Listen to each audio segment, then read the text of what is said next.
I've been at this I'm very happy to say this year, for 40 years. Told a few stories about the continent and where we've come from, but I have to say I'm excited about where we are going as a continent. I wanted to begin with a look back at last year's elections. And I think for many people, it was the huge number of elections that we had. But it was not just about the numbers. 19 in total they were at the end of the day. But there were some very surprising outcomes. Let me share a couple. The success of what I'm going to call protest votes in a number of countries. I think those of you who follow the continent will remember the results. Mauritius, South Africa, and of course, Botswana, right? The second surprise for me were the brave votes that we saw in South Africa and Mozambique. And I'm saying brave because I think for the first time in Southern Africa, we saw voters telling former liberation parties, hello, what you guys are doing, we don't like, we would like to change. And we know, as I speak, Mozambique is still simmering. But unfortunately, the credibility as well as the quality of some of the elections remains a clear constant. And the continent's young voters have spoken, but still, we do not have quite the environment that we'd like for them to be able to express their choices, but they were clear. So with the two, I'm asking, that's the question that I have here really, for the world's youngest continent, you may well be asking, well, that's why we are here, and we are with Botswana's youngest ever leader, whose umbrella for democratic change ended, of course, the 58-year rule of the Botswana Democratic Party. So please, help me to welcome him. Thank you very much. It is his first World Economic Forum as head of state, so let's make it special for him. Also, please help me to welcome Leila Fourie, CEO, Johannesburg Stock Exchange.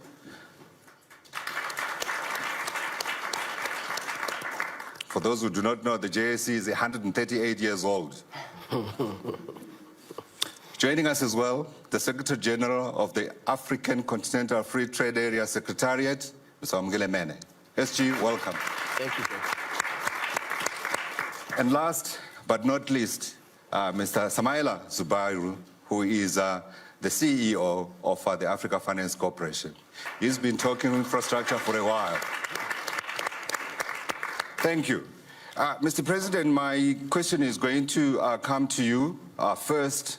And really, as a young leader, you will excuse me for saying so. I'm sure you're looking at my head. I just want to know what your priorities are as you come into this important role that gives you an opportunity to reshape as well as redirect or perhaps propel Botswana's progress. Well, thank you very much. I gratefully acknowledge each and every one of you.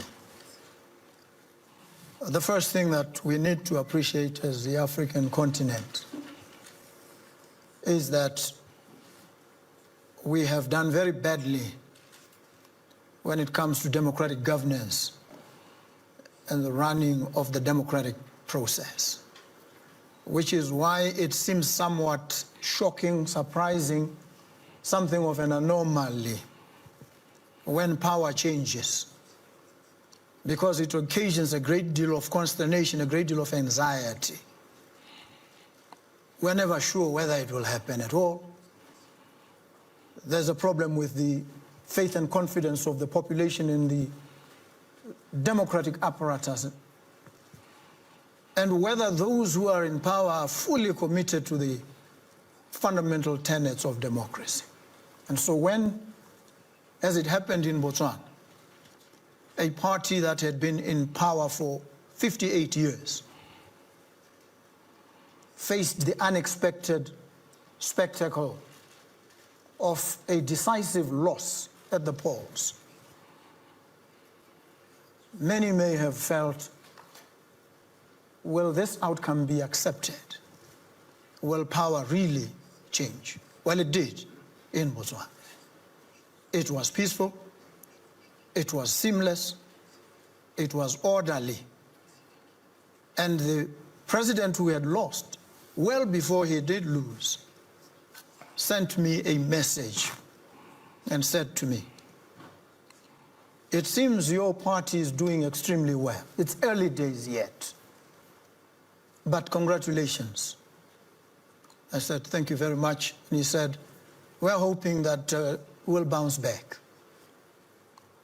And so one went through the day, the 2 days of counting, collation and tallying, fearing, dreading the power of the bounce back if it did take place at all. But it didn't happen. And so the very next morning, before the outcome was declared, when the pattern was now firm, clear, he called me. And that was before the outcome was declared. The counting was still going on. We hadn't reached the number that we had to meet of constituencies. And he said to me,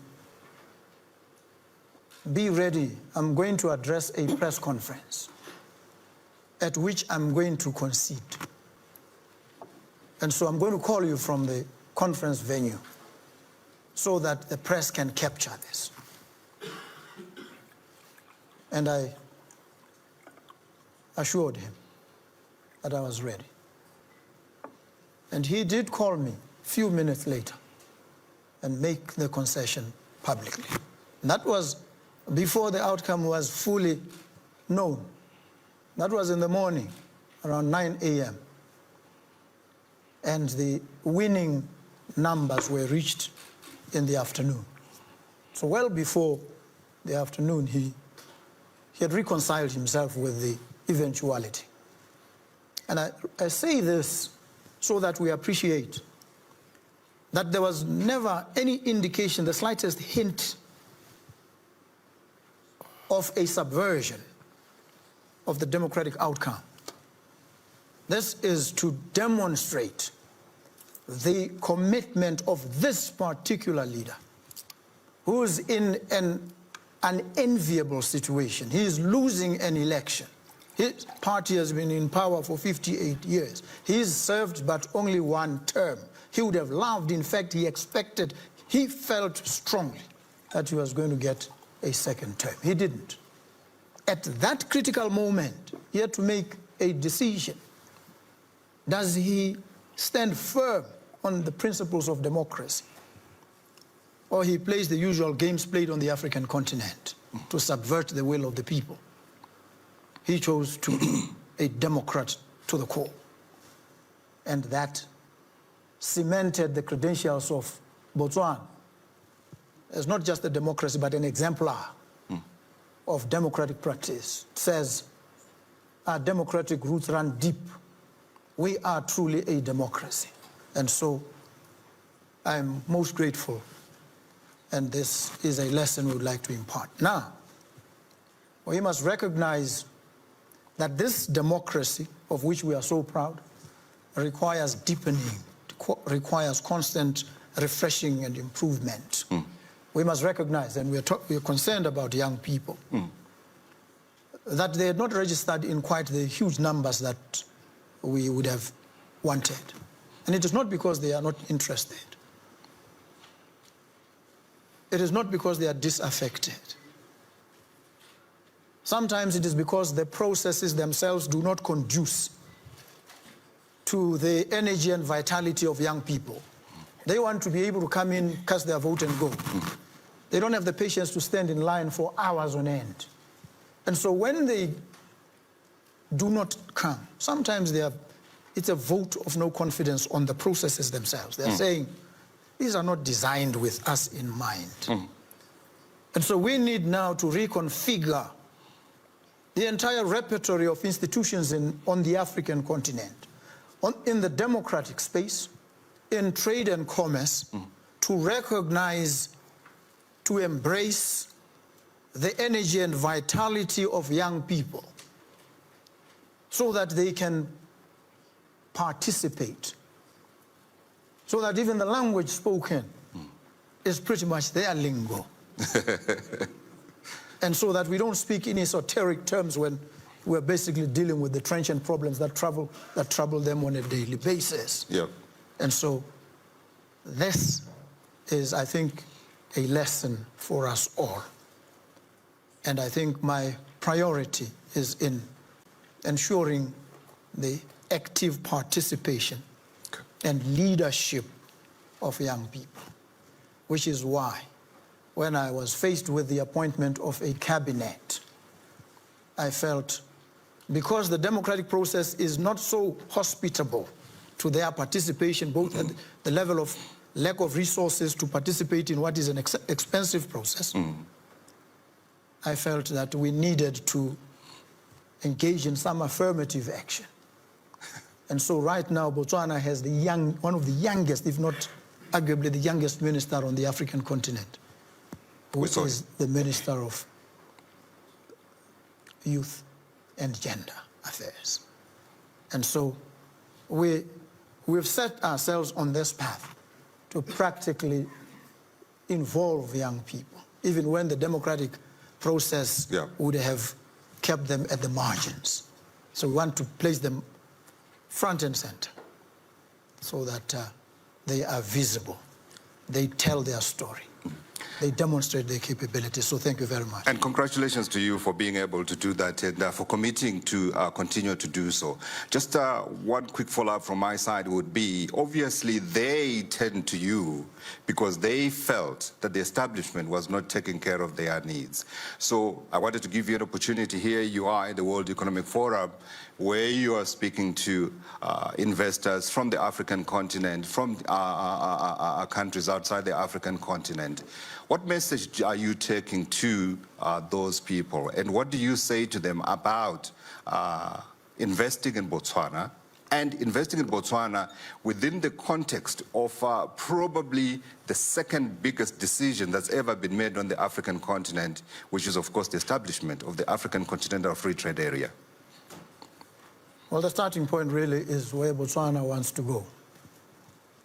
And this is that the country must be powered on two engines. The one is the green economy. The other is the digital economy. And when we talk the digital economy, we basically are referring to young people.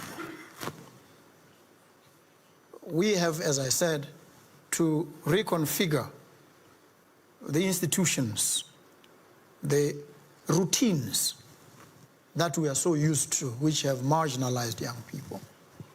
We now have to bring them on board. They need to have access to skills, not just academic training, skills, the ability to deploy these skills to solve problems.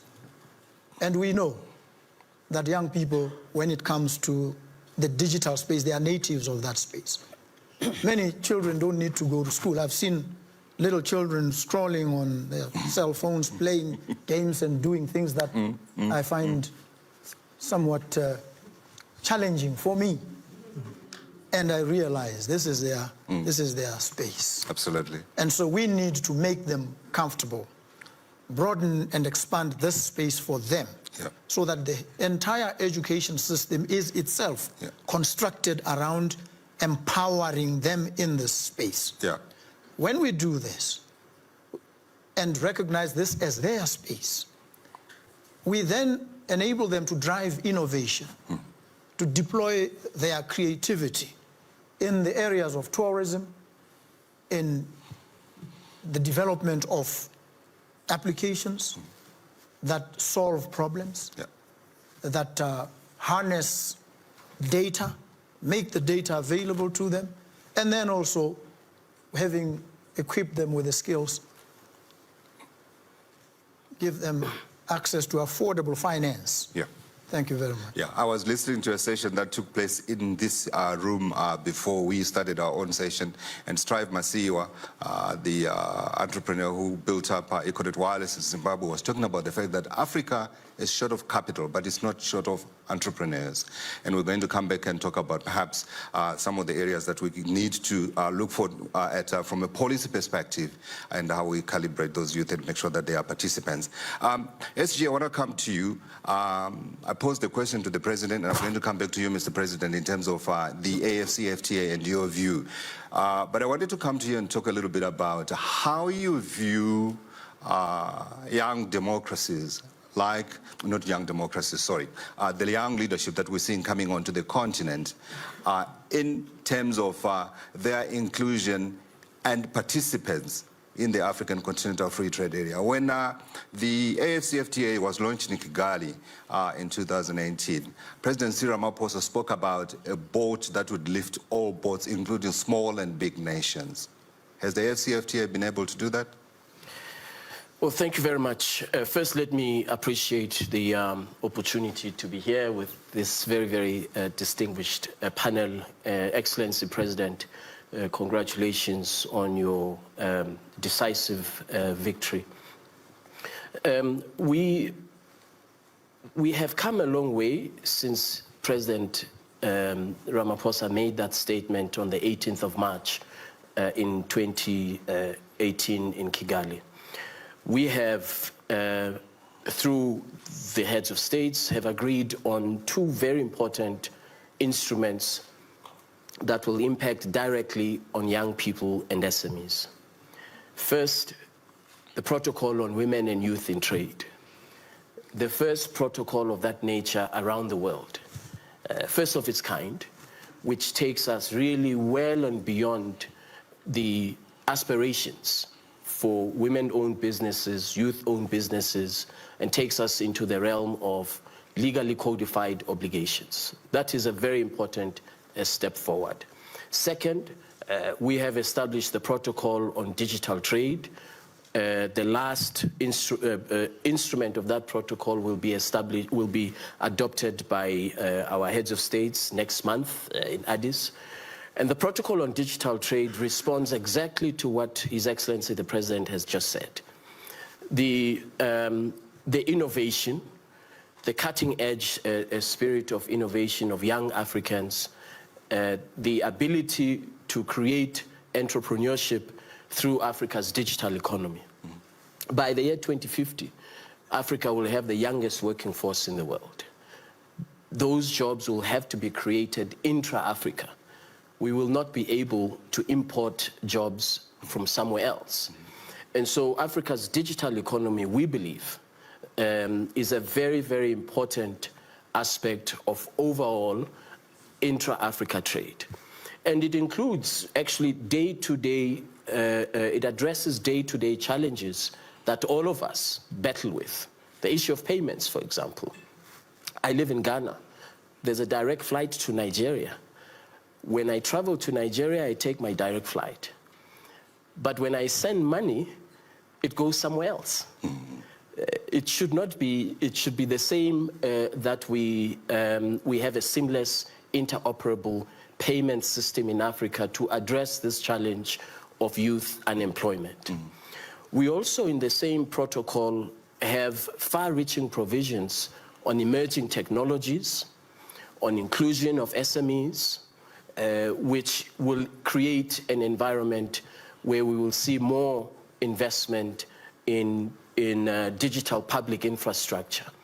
And so, whilst we have come a long way, we do recognize that we have much work still has to be done. But I believe that, as in any endeavor, the starting point has got to be to write the laws. That is how the investors around me will have the confidence to invest in digital technologies in Africa, to invest in youth entrepreneurship, and finally, also to invest in trade finance. And I'll end on this point of, in this segment, in this point of trade finance, the cost. The cost, as His Excellency was saying, the cost of trade finance is prohibitive. Africa's contribution, the largest contributor to Africa's GDP are SMEs and mainly youth. And yet the the cost of money for them to trade across borders is disproportionately high. So we have to work together with development finance institutions, commercial banks, to see how we can mobilize resources to reduce the cost of money for trade in Africa. The large corporations, big companies, they are okay. They can access markets overnight. But SMEs will need support for trade finance. And so that's where we need Africa Finance Corporation, AFDB, Afrexim Bank, to mobilize and pool resources so that we can improve the availability and affordability of money for trade. SG, you have actually framed my question the correct way that I wanted it done to Leila and to Samaya. So I'm going to start with you, Leila. You answer the question. How do you provide a platform that is able to provide the huge amounts of capital that are required on the continent? But he said it at in a cost-effective manner, but also reaching the young people. And I know this is a challenge, right? I think, have been writing stories about how the JSE has been trying to make sure that it widens the companies that are listed on the stock exchange. And I guess this is a challenge that you have every day. Godfrey, indeed. And on the continent, there are a number of challenges that we are facing in accessing capital. And it's not only limited to the SMEs and the young, it's particularly bad there, but it's across the board. The IMF indicates of the 19 countries that in Africa that they have data for, the average private lending rate is 25%. Sure. In Southeast Asia, India, it's around 9%. And so you can imagine the cost of capital is crippling and stifling our growth initiatives. In addition to that, I think one of the big contributors of that is sovereign ratings, which tend to overestimate the risk relative to the actual default rates. And I see Sanders in the audience, the UN Global Compact put out a report indicating that or referencing the IFC default rates, which are sitting at about 3.5%, the recovery rates, which are sitting at around about 75% for Africa. S&P rates are 70% recovery rates and 3.4% default rates. So the concept that quantitatively the losses are much higher in Africa is flawed. And I think this comes to some of the points that His Excellency was making, which is there is a qualitative assessment focused on policy certainty, on government, etc. And so what are we doing about it in the continent? There is a lot that needs to happen in integrating across our African countries. Including the exchanges. Exactly. So the African Exchange Linkage Project is a project which has integrated, as of September 2 years ago, a number of trading engines to allow trading to happen across the different countries. One of the biggest problems in capital flows is the lack of liquidity. Large investors have liquidity mandates and they won't invest in corporates or in countries where the liquidity is too low. So we need to scale up, and we do that through harmonization of regulation. The African Stock Exchanges Initiative is currently going through a regulatory harmonization process. They are looking to harmonize listings requirements. Of course, that would create a catalyst to create cross-country listings, which generates more liquidity. Is it an easy conversation, Leila? Please be honest. It's a difficult conversation because we need to go at the pace of the slowest mover. And so there are disparate and very different regulatory regimes across the continent, and aligning those is a lengthy process. I think in addition to that, there's a lot of proactive work that can be done around, for example, green products, which could be aligned. The JSE has recently launched a carbon market. We're talking to some of our other exchanges to create a cross-continental network. And so there is a lot happening. I think the pace of change needs to speed up. Yeah, you spoke about silence. I'm hoping that the room is not silent because the phones are silent. The phones must be busy. The hashtag is WEF 2025, and please be as interactive as you can. And of course, we're trying to reach the young people, Your Excellency, because as you said, this is where they live, right? Right. Samaila, let me come to you. I want you to weigh in as well on this whole idea of trying to make sure that we are able to find a space, as it were, on the table for our young people. You are working on a number of big projects, and we'll talk about the big one that you are working on. But I just wanted initial thoughts in terms of how we make sure we do not leave our young people and their part and parcel of this big project, which is the FTA. Thank you very much, and thanks to WEF for convening this event, and to the partners here, especially His Excellency, my friend Leila, and of course my brother Wamkele. I would like to give us a different perspective on how to mobilize capital. And I want us to understand that it takes time, and we must be intentional about it. And once we start the hard work, then we'll start to get the results. So it starts by first taking a look at how our economies are structured.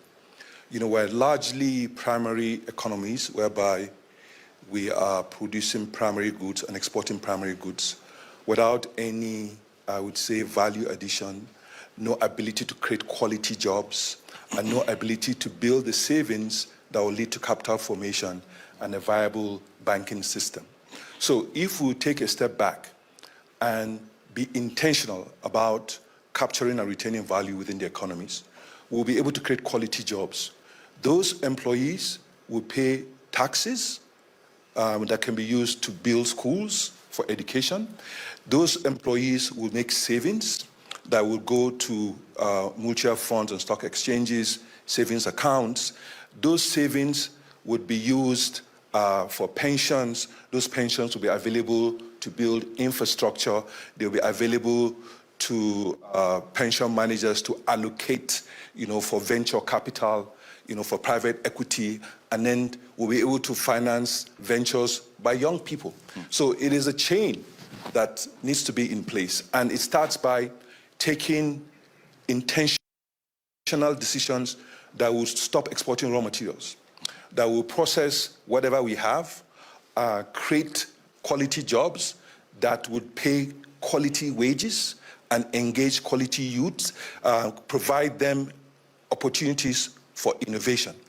And once that is in place, we can work with the government. So for example, if the president is keen, we can work with him. We can create, a program where we can provide, guarantees for pension funds to invest in youth entrepreneurship, in venture capital. We can create a program whereby pension funds in Botswana will not need to invest outside the continent.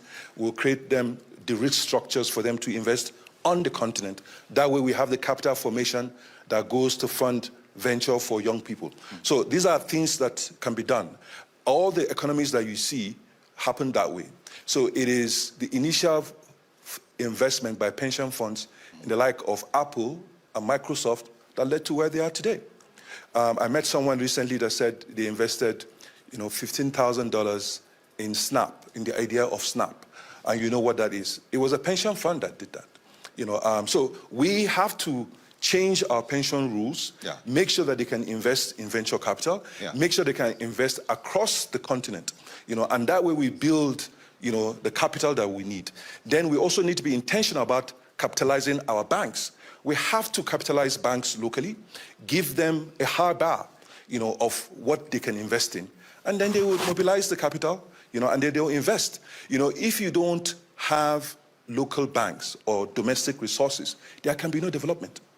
We need to also think about how we are, I would say, emphasizing reserves for payment of imports. No, we should have reserves to pay for investments.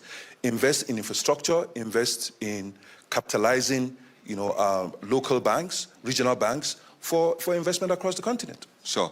Thank you for that. And I'll ask the President to respond perhaps to your suggestion about what you could do to try to raise capital in Botswana and other African countries. But I wanted to ask you, are you seeing any evidence? Do you have any examples around the continent where you are beginning to see governments that think like that are actually thinking outside the box, besides simply saying, we're going to worry about the policy environment and then we're going to leave it there?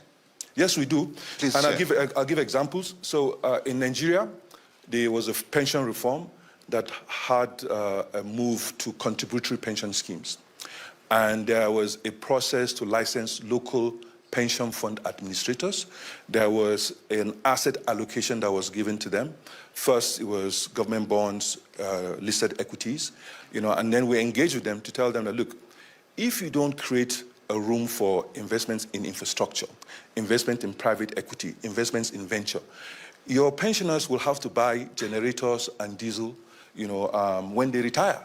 So you need to create a program for investments in infrastructure on a long-term basis. You need to create a program for investments in industrialization that creates quality jobs for people, for the children of your pensioners. So they agreed and they created a window for 5% investment in infrastructure, equity, 15% allocation in infrastructure bonds, and 5% allocation in private equity and venture capital. On the back of that, we joined together with the Sovereign Fund, Sovereign Investment Authority of Nigeria, to create a company called InfraCredit that was providing guarantees to this pension funds to invest in infrastructure and industrialization. Sure. So we're able to move from the local banks just doing 1, 2, 3 year money to making investments of 10, 15, 20 years. Sure. So it is possible, Yeah. and it can be replicated. We're having conversations in Kenya now. This morning I had conversations with the government of Angola, and they're all thinking about how to replicate this structure. So Yeah. it is possible. Yeah, I want to come back to you and give you an opportunity to talk about your big baby that you have just launched. I think we all watched with excitement as you met President Joe Biden and you spoke about the Lobito corridor. But Mr. President, you had some of the ideas that he has. So I wanted to say to you, respond if you like, and also I'm giving you the opportunity to say to investors who may well be listening now, sell Botswana if you can in terms of investments that you would like to see funded and that you'd like to see investors come in for in Botswana and create jobs for local people and opportunities for entrepreneurship. Thank you very much. First, let me accept your invitation Let's call it a challenge. Yeah. Thank you, sir. that you want to work with Botswana to bring about some institutional redesign of the financial space. We also are in the process of reviewing on the trot and changing some of the laws and regulations. We have laws that say a certain percentage, which is started off as I think over 80%, was reduced to 70% of the pension funds must be invested outside the country. And so we are in the process of trying to go that route. And I think with your experience and expertise and money. work that you are doing of course, money, we should be able to progress fairly rapidly in those regards. Botswana has a very stable environment, very safe, very convenient for business. In terms of credit ratings, it's one of 2 in the continent, Botswana and Mauritius, credit rated, with all the flaws and shortcomings of that system. We've managed to make some of the cuts. Sure. And we believe that we will do even better. And so there's every reason to come and invest in Botswana. The challenge that governments have created for themselves, and so they face, is the red tape. The time lag between when ideas come forth and when they can be translated into some concrete action and deliverables. And these actions and deliverables sound in human life, sometimes in human tragedy. They sound in the marginalization and exclusion of young people and women.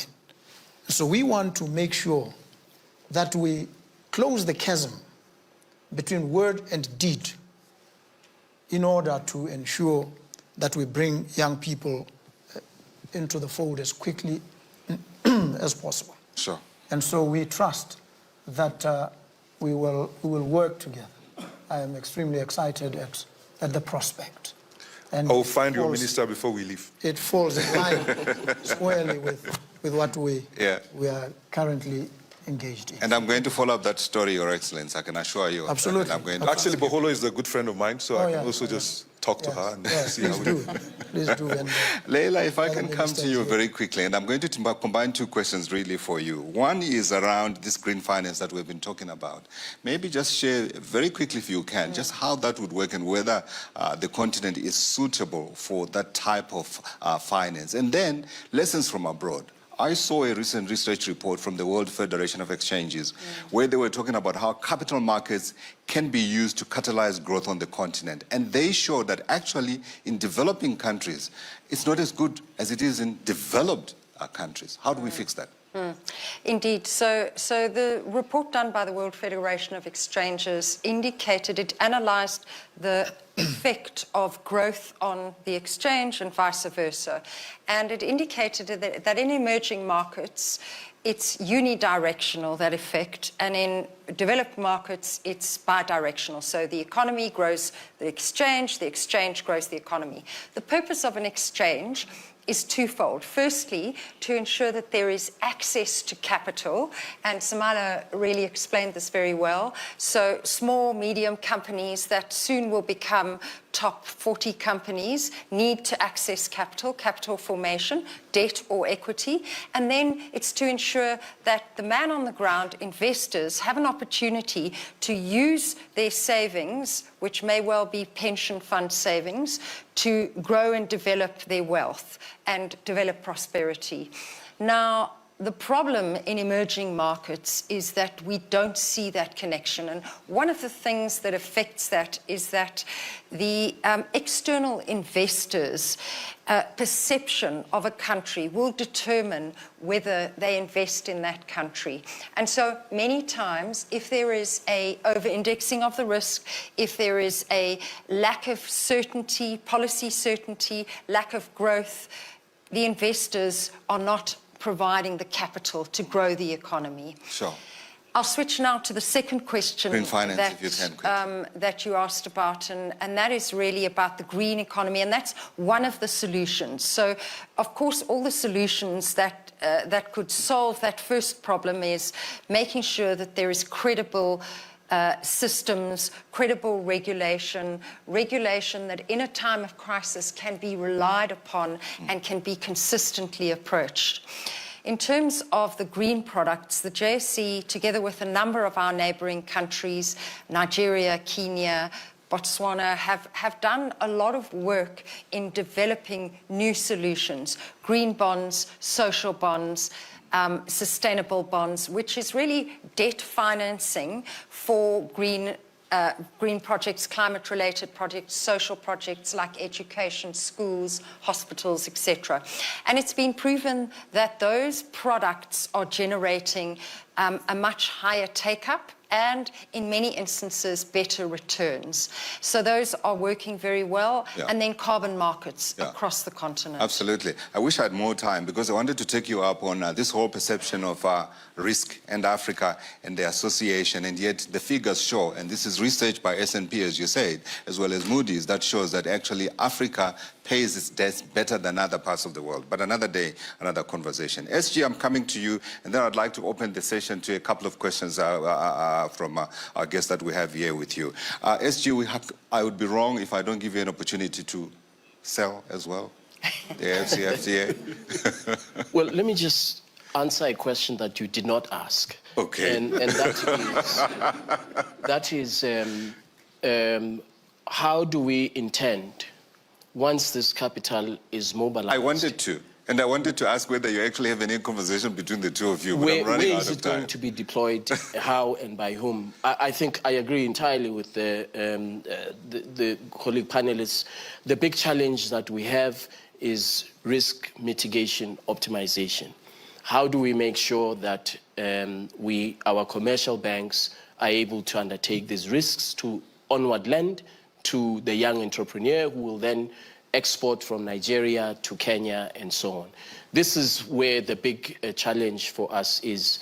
And the AFCFTA, this is now to your point about selling it, establishes the legal framework for an open market of 1.4 billion people that is projected by the Brookings Institute by the year 2035 to be close to $16.2 trillion. But that market will remain fragmented if we don't accelerate integration and create a single market for movement of goods, movement of persons, movement of capital, reduction of intra-Africa barriers to investment. Intra-Africa investment is at only 4%. So this is the value proposition the AFCFTA advances to investors, African investors. Yeah. And it's very important that African investors invest as a starting point, for example, in Africa's digital economy. By 2040, Africa will require close to 800 data centers to be established in Africa to drive Africa's digital economy. That investment means job creation for young people. And so it's very, very important that we seize the opportunity that Africa's digital economy presents and invest in the digital public infrastructure that is required, so that investors, of course, they will see return, commercially priced return on their investment. So this is where we see the future, that we've laid the basis, the regulatory framework, the legal framework for a single market for investment, either in public infrastructure or in capital markets. Absolutely. I like your reference to African investors. I often ask the question in jest, and I ask the question whether capital should be patriotic.